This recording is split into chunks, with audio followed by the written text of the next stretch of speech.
Masih dari Pulau Buru, Tribuners, ini alasan toilet umum di Bundaran Tugu Tani Namlea belum difungsikan. Bangunan toilet umum yang berada tepat di Bundaran Tugu Tani Namlea, Kabupaten Buru, Maluku belum difungsikan. Kepala Dinas Pariwisata Kabupaten Buru, Istanto Setihadi, mengungkapkan alasan belum digunakan fasilitas umum tersebut lantaran tidak ada petugas untuk menjaganya. Sebelumnya, Dinas Pariwisata daerah setempat telah menempatkan petugasnya untuk berjaga di rest area tersebut. Namun, petugas tersebut mengundurkan diri dan akan segera dicari penggantinya.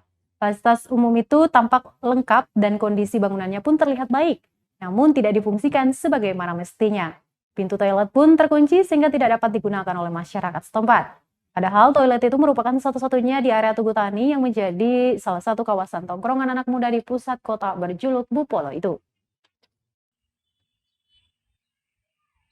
Kan terkait barang ini belum bisa digunakan seperti apa? Bisa, toilet itu memang digunakan untuk masyarakat sekitar, jadi bisa.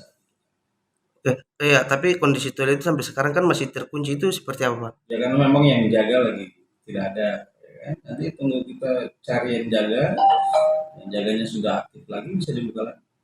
Untuk yang jaga sendiri itu dari mana, Pak? Dari Dinas Pariwisata sendiri ataukah memang dari masyarakat yang Yang menahan? jaga dari dinas. Dari dinas. Alasan dari Dinas Pariwisata sendiri yang menjaga toilet itu kenapa sampai bisa tidak ada, Pak? Mungkin ada kesibukan lain atau Orangnya berhenti. orang berhenti. Ditargetkan sampai kapan untuk Secepatnya. Oke. Terima kasih sudah nonton. Jangan lupa like, subscribe, dan share ya.